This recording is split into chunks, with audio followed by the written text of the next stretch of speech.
Ini komentar saya yang pertama, kalau mau ngasih argumentasi, berilah argumentasi yang cerdas, yang pintar. Sebab kita akan respect walaupun kita nggak sepakat. Ini argumentasinya bego, tolol bin bodoh, gambaran diri orang yang ngomong. Sorry Pak Balil, saya nggak tahu background Anda. Anda kok begitu banget komentarnya? Kalau perlu kita ketemu, kita ngobrol. Saya nggak tahu background sekolah Anda apa. Atau background latar belakang perjalanan hidup Anda. Masa Anda bisa bilang ikutnya Gibran sebagai cawapres karena Prabowo minta dan pimpinan partai-partai koalisi setuju. Jadi seakan-akan Jokowi tidak ikut campur dan ujungnya apa? Ngirim pesan ini bukan nepotisme. Masya Allah, saya bilang Anda nih goblok atau tolol, maaf ngomong saya kasar. Karena orang kayak Anda di ngomong halus nggak akan nangkep. Sebagai orang tua Jokowi kalau nilai-nilainya tidak apa melarang nepotisme, dia akan bilang nggak boleh. Ini pura-pura tolol, diam, cari muka.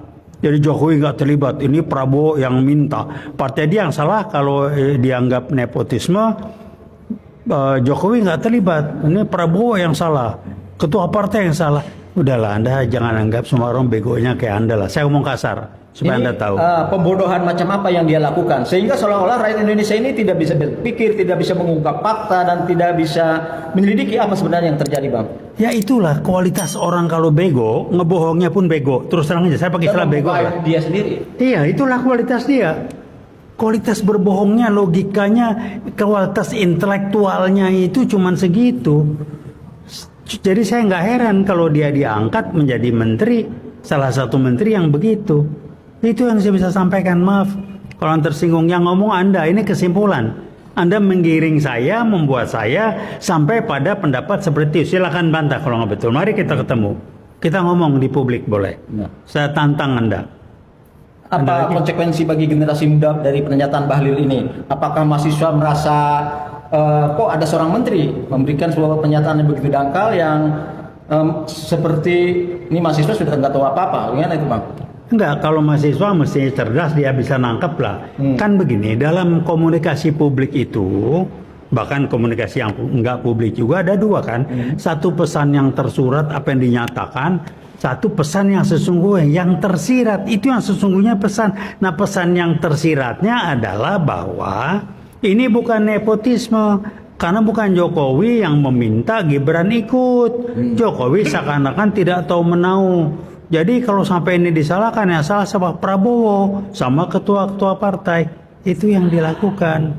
Jadi kalau memang dia tingkat kecerdasan intelektualnya cuma segitu, jangan nyamakan semua orang seperti dia. Gua heran.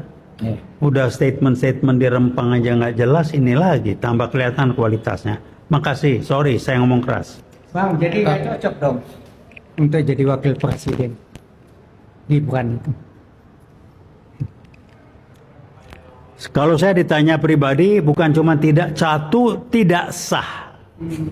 Bukan nggak cocok dulu, tidak sah. Karena KPU waktu dia daftar, aturannya itu 40 tahun diterima. Kedua, KPU tidak menjelaskan ijazahnya waktu daftar apa. Jadi sudah tidak sah. Kedua, cocok nggak? Maaf, saya belajar soft skill, saya belajar gesture juga. Tolong dijelaskan oleh saudara Gibran, Anda belajar di Singapura, berangkat itu belajar apa? Kedua, waktu Anda berangkat SMA kelas 2, kenapa nggak nunggu sampai selesai SMA baru Anda berangkat? Anda berapa tahun di Singapura kita hitung nanti, setelah itu sering, kok lulusnya cuman setara SMK, Anda belajar apa? Ini berspekulasi. Salah satu spekulasinya Anda barangkali terkena narkoba dan direhab di sana. Itu aja. Karena dari wajah Anda itu bukan wajah orang cerdas, etikanya enggak. Bukan etika, sorry. Anda enggak kenal nilai-nilai hidup yang benar, tidak tahu adab. Barangkali ya karena orang tua Anda nggak ngajarin. Berbohong itu adab, termasuk kriminal nantinya.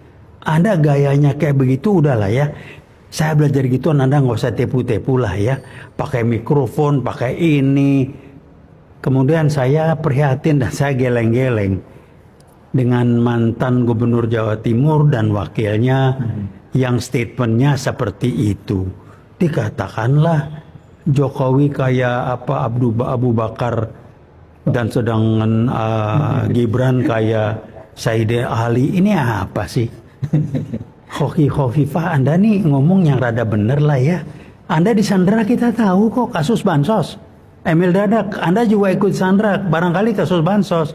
Itu jadi pembicara di belakang, pakai udahlah kita nih nggak goblok-goblok bener lah ya. Era digital gini gampang kau ngeliat orang. Anda nggak malu tuh, ya? Malu lah. Jangan sampai Anda kayak Jokowi yang udah nggak punya malu.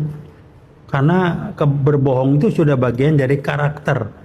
Jadi udah nggak punya malu, nggak merasa salah lagi kalau berbohong.